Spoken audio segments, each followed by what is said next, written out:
So you probably have heard about OSHA at one time or another during your workday. Who exactly is or what is OSHA? Well, the Occupational Safety and Health Act of 1970, Congress created the Occupational Safety and Health Administration, OSHA, to assure safe and healthful working conditions for working men and women by setting and enforcing standards and by providing training, outreach, education, and assistance. OSHA is the main federal agency charged with the enforcement of safety and health legislation. OSHA is part of the United States Department of Labor. The administrator for OSHA is the Assistant Secretary of Labor for Occupational Safety and Health. OSHA's administrator answers to the Secretary of Labor, who is a member of the Cabinet of the President of the United States. If you think this all sounds rather important, well then you're right, because it is important. OSHA keeps you safe by making sure every company is living up to an expected standard of safety in the work environment. Now, even with all of the regulations OSHA has in place, there are still violations occurring all over the country, and that is what this video is all about: OSHA's top 10 violations.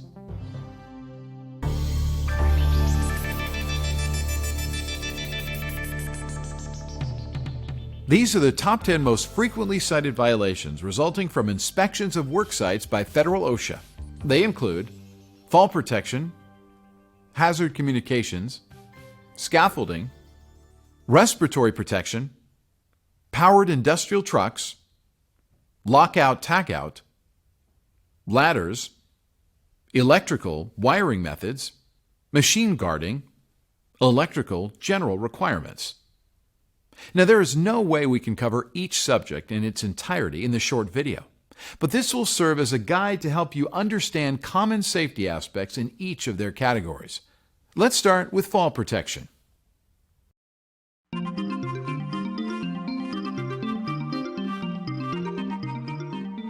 Falls from heights can cause serious injury, even from relatively low heights. Fall protection is designed to stop you from falling and causing serious harm to yourself and potentially those around you. Anytime you are working 6 or more feet high in construction or 4 or more feet in other industries, OSHA requires fall protection. There are different types of fall protection. First, let's look at guardrails. Guardrails consist of top rail, mid rail, toe boards, and anchoring post. These can be made up of wood, pipe, steel, or cables. Another type of fall protection are safety nets. Safety nets are made up of strong synthetic materials with holes no bigger than 6 inches in dimension. They should be installed no more than 30 feet below the level of the potential fall. They should be inspected by a qualified person weekly and after any occurrence which could affect its integrity. Another type of fall protection is a cover. Any opening greater than 2 inches must be covered. This could be a simple piece of plywood that will support twice the weight of any worker and/or equipment that will be on the surface. When placing covers, make sure to write hole or gap on the cover and make sure the cover is securely in place. Next, we have personal fall arrest system that is meant to protect you in a free fall situation. Generally, the system has 5 components: a full body harness, a lanyard, snap hooks, an anchorage point, and lastly, knowledge on how the equipment works and how to maintain it. It works by spreading pressure evenly throughout the body rather than placing all the pressure on any one given body part. Lanyards cannot be used to hoist equipment or for any other purpose than the intended design. We barely touch the surface of fall protection. Remember, the type of fall protection you should use depends upon the type of work being done and should be directed by a qualified person.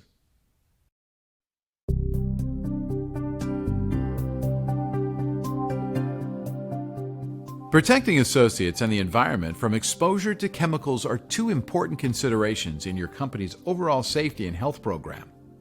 The chemical safety part of the safety and health program is called hazard communications, right to know, and oftentimes just referred to as HAZCOM.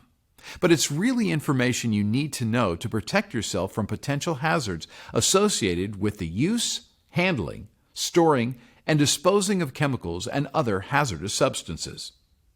You might associate hazardous chemicals with industrial applications or large spills you see on television, and that would be correct. But chemicals or hazardous substances are everywhere, and they're in your workplace. Now, there's no need to be alarmed. Millions of people work safely around chemicals every day, and so can you. Part of the hazard communication requirements of OSHA are labeling requirements. Labels are designed to provide information on chemical contents of a substance or material and also what specific physical and health hazards there are present. Ensure all containers of chemicals in the workplace are labeled. Container labels for purchased chemicals must include the name and address of the chemical manufacturer, importer, or other responsible party. If a container is not labeled, obtain a label or the label information from the manufacturer, importer, or other responsible party, or prepare a label using information obtained from these sources. Employers are responsible for ensuring containers in the workplace are labeled. Manufacturers and companies that make chemical labels must provide standardized labels and ensure safety data sheets are compliant with the globally harmonized system of classification and labeling of chemicals standard known as GHS. A good, accurate, and up-to-date labeling system of all chemicals in the workplace will go a long way in preventing exposures to potential hazards. But on the other hand, a labeling system won't do any good if you ignore or fail to follow proper procedures. If you see a label you don't understand, or you're not sure exactly what the label says, ask your manager or supervisor. There's no reason to take chances. Safety data sheets, or SDSs, are provided by the manufacturer for all hazardous chemicals and substances used in your facility. These SDSs are for your use in the event you want more information on the chemicals you're using in the workplace. Generally, safety data sheets are maintained in an office, in other designated areas, or in an online database, so if you need more information, ask your manager or supervisor. When working with chemicals, there are quite a few potential violations, such as not using proper personal protection when handling chemicals, such as gloves, safety glasses, or full-face shields, not using proper respiratory protection when required, or using the wrong protection for the hazard. Additional violations include chemicals not properly labeled and not having the appropriate SDS or safety data sheet available for each chemical used, lack of emergency plans and training for the event of a chemical spill or other chemical emergency. Again, remember, if you want to learn more about the chemicals with which you work, ask your manager or supervisor for a safety data sheet for these particular chemicals. Read and follow the directions on all labels, and of course, always wear proper personal protective equipment when it's required.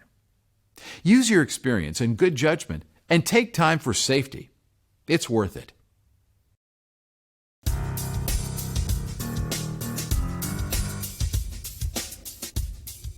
Let's dispel the myth that employees must be tied off when working from scissor lifts that have properly maintained guardrails. If the employee is working on a scissor lift and is inside the properly maintained guardrails, there is no requirement for them to have other fall protection. If your company requires a full-body harness on a scissor lift, then that is a requirement and fall protection is required. If the employee must work outside of the guardrails for any reason, then additional fall protection, such as a full-body harness, must be worn. These are common causes of scaffolding injuries: operating equipment on an uneven surface, encountering holes, debris, and drop-offs while operating elevated, climbing above or leaning over the 42-inch minimum top rail, overloading and collapsing the boom, i.e., using a man lift as a material crane, making contact with electrical conductors with an uninsulated portion of the lift, neglecting to deploy outriggers or brace sufficiently against tip-over, making body contact with electrical conductors or entering the induction field, operating the lift in inclement weather or low visibility conditions, inexperienced or untrained operators, unobserved, uncorrected mechanical or structural defects in equipment. The moral of the story is to know the safety rules, then follow them. We fully understand the temptation to reach out just a bit to do one little job. But when you do that, you're putting yourself or someone else at risk. It's just not worth it.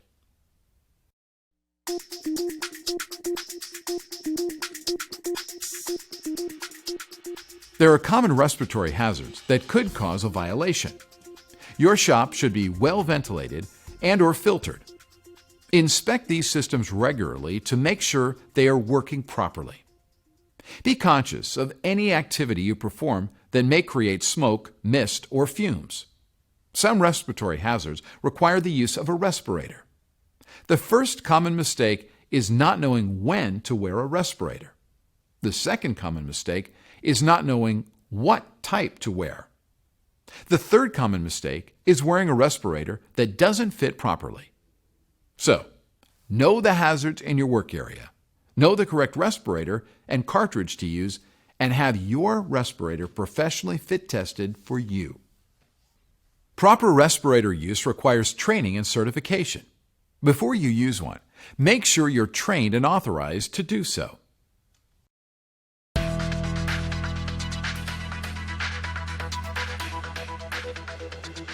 As an experienced professional who operates a forklift, you too can leave nothing to chance. You must perform precision movements, sometimes in tight quarters and in close proximity to other operators. When operating 6,000 to 10,000 pounds of equipment, plus the weight of the load, any deviation from best practices and proper procedures can have dramatic consequences. Anyone required to operate forklifts must be trained in accordance with the law. The training must include a wide variety of topics including engineering principles, forklift operating rules, equipment characteristics, differences between a forklift and a car, environmental hazards, operator maintenance, operator inspections, hazardous locations, surface operating conditions, site-specific operations, potential hazards, and other information. If at any time you have questions about anything in this program or other safety concerns relating to forklift operations, stop and ask your supervisor. Don't take chances. The first step in forklift operation is knowing the major components of your truck. According to government statistics, most fatalities and serious injuries occur during rollover-type accidents. Speed is a contributing factor. Restraint systems can help keep you safe during a rollover accident. Be familiar with the lift trucks you operate. Know your capabilities and operating characteristics. Inspect your forklift before each shift. Make safety a part of every action you perform. Give operating the forklift your complete attention. Recognize and respect the hazards in your work environment. Be aware of what is happening around you. Obey all speed limits and follow established company procedures and policies. Expect the unexpected. Leave enough room to safely stop your forklift. As a professional operator, you have full responsibility for the safe and proper operation of your forklift. Your safety and that of your coworkers depend on it. Professionals don't leave safety to chance.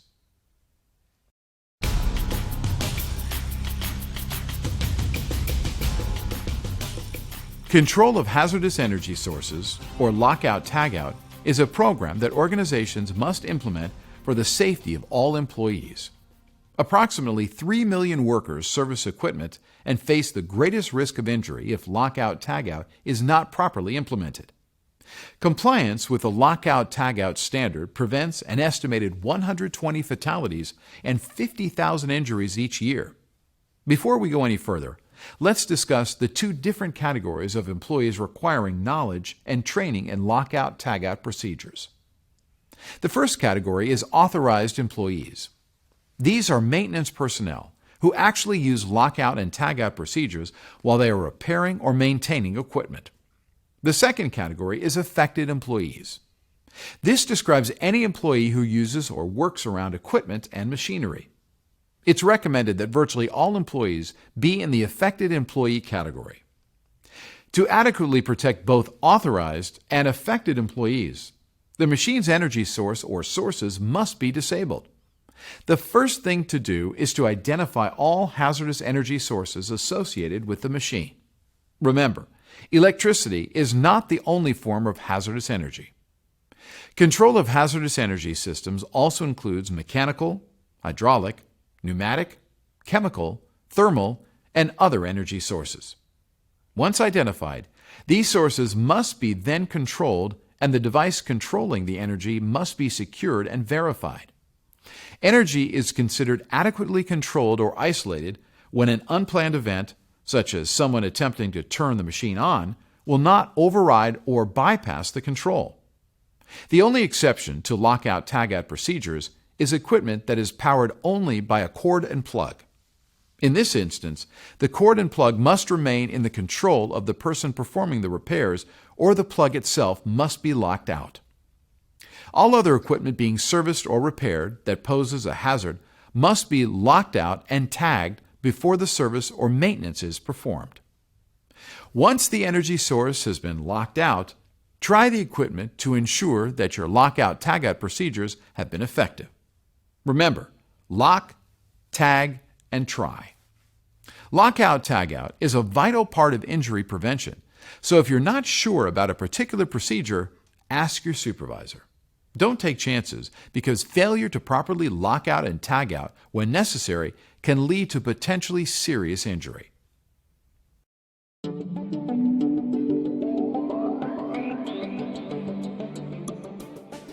We use ladders for a variety of tasks. Ladders are useful tools, but if you do not follow the proper safety tips, you could become injured. Each year, there are more than 164,000 emergency room-treated injuries in the U.S. relating to ladders. The unfortunate truth is that all of these injuries are preventable. By following a few simple guidelines and procedures, you can work safely on ladders and avoid becoming a statistic. Ladder accidents usually are caused by improper selection, care, or use, not by manufacturing defects. Some of the more common hazards involving ladders, such as instability, electrical shock, and falls, can be predicted and prevented. The first step in prevention is to properly inspect your ladder before use. Each ladder should be placed on a firm, level surface. Never place a ladder on ground that is uneven. The same is true for uneven flooring. Be careful when climbing. Get help if you need it. Be safe. Always face the ladder when ascending or descending it. You must maintain 3 points of contact at all times. This means 2 feet and 1 hand, or 2 hands and 1 foot. You cannot carry a load up a ladder and maintain 3 points of contact. Carry tools in a tool belt, pouch, or holster, not in your hands. Never stand above the top 3 steps of any stepladder. Do not step on the top step, bucket shelf, or attempt to climb or stand on the rear section of a stepladder. Observe the belt buckle rule. This means never lean your body outside the rails of a ladder. If you need to reach something outside the rails, move the ladder. There should never be more than 1 person on the ladder at any given time. Remember, inspect all ladders before use. Report damaged or unsafe ladders immediately. Get help if you need it. Maintain 3 points of contact while climbing or descending. Never stand above the top 3 steps of any stepladder. Never lean your body outside the rails of a ladder. Metal ladders will conduct electricity. Be sure all locks on extension ladders are properly engaged. Extension ladders must reach at least 3 feet above the landing and be properly secured or tied off. If you follow the procedures outlined in this program, you shouldn't experience an accident or injury. Working safely with ladders is not complicated, and it shouldn't be. Don't take chances and follow the rules, and you'll do just fine.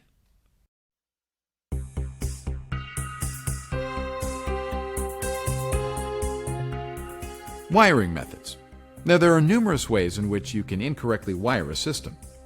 Every wiring job is its own, and you need to make sure every job you are doing is correctly being done. Does this job look like a good wiring job? I don't think so. Make sure you take your time when working with wires, and if you have any questions about a certain situation, please ask your supervisor. Not only are electrical wiring methods often cited, But the next one on our list is electrical general requirements. Working with electricity is dangerous even for seasoned journeymen who have been doing wiring for years. Just a very short lapse on your part or the part of another working with you could lead to a serious injury and even death. Incorrectly performed work can also result in fire and damage to property. When it comes to wiring, be sure you know what you are doing and the proper way to do it. A couple of hard, fast rules are to make sure the electricity is turned off and will stay off, and always perform the wiring work as though the electricity is on. When it comes to wiring, you want to concentrate fully on the task at hand and make sure you are not distracted, sick, or impaired in any way. Remember to never trust the labels on the breaker box and instead confirm the electricity is actually off by testing the fixture you are working on with a voltage meter. Breaker and fuse panels remain hot even if the main breaker is turned off or the main fuse is removed. Main panels should only be worked on by qualified persons.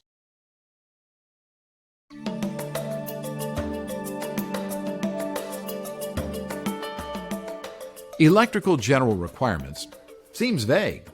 Well, that's because it is. You can get cited for so many different violations in this category. This course is not intended to make you a competent electrician, but to make sure you are aware of the subjects being cited so that you can be extra vigilant when working in these fields. Electrical accidents are largely preventable through safe work practices, and many citations have been given for not adhering to them.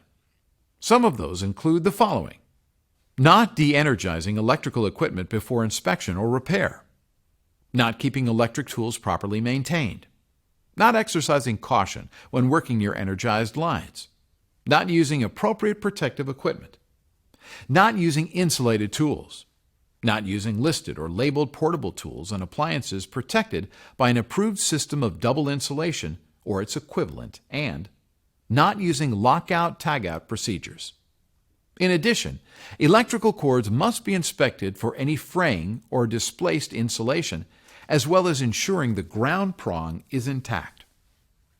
Effective guarding requires equipment with exposed parts operating at 50 volts or more to be placed where it is accessible only to authorized people qualified to work with it, and appropriate warning signs must be in place. Employees must be familiar with the rules regarding overhead lines if their work requires them to work in proximity to overhead lines. The use of the appropriate PPE when working with electricity is paramount. In summary, all employees should be trained to be thoroughly familiar with the safety procedures for their particular jobs. Moreover, good judgment and common sense are integral to preventing electrical accidents. When working on electrical equipment, some basic procedures to follow are to de-energize the equipment, use lockout and tagout procedures to ensure that the equipment remains de-energized, use insulating protective equipment, and maintain a safe distance from energized parts. Once again, if you have any questions about the task you are performing, please ask your supervisor for guidance.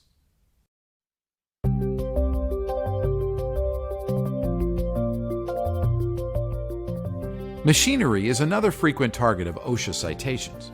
Improper machine guarding, exposing the employees to dangerous parts of the running machines, emergency stop buttons not properly identified, using defective hand and power tools such as drills, chisels, or other equipment.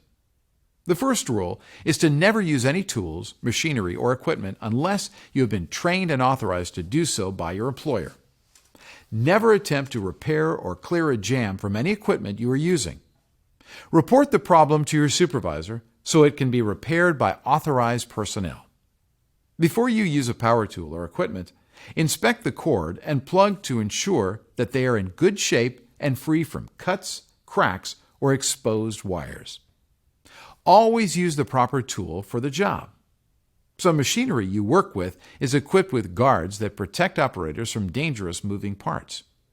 Never remove, bypass, or disable these guards for any reason. If a guard is damaged or missing, do not operate the equipment. Notify your supervisor. Know the location of all emergency stop buttons before you begin work. If the machine malfunctions, every second counts when your safety is concerned. Some machines may need to be de-energized for repair or maintenance. In these instances, the equipment will be identified by a lockout or a tagout notification. Only authorized personnel are allowed to remove a lock or tag from a power supply. OSHA is here to stay. It won't go away. An OSHA compliance program is only as effective as the company and its employees jointly want it to be. Report all safety hazards to your supervisor. And the most important part of the program is to work and act safely. OSHA regulations are designed to identify and correct workplace hazards, but that is only a small part of the program. It takes each and every employee in the company to be aware of potential hazards and to perform every job safely. Thanks for watching.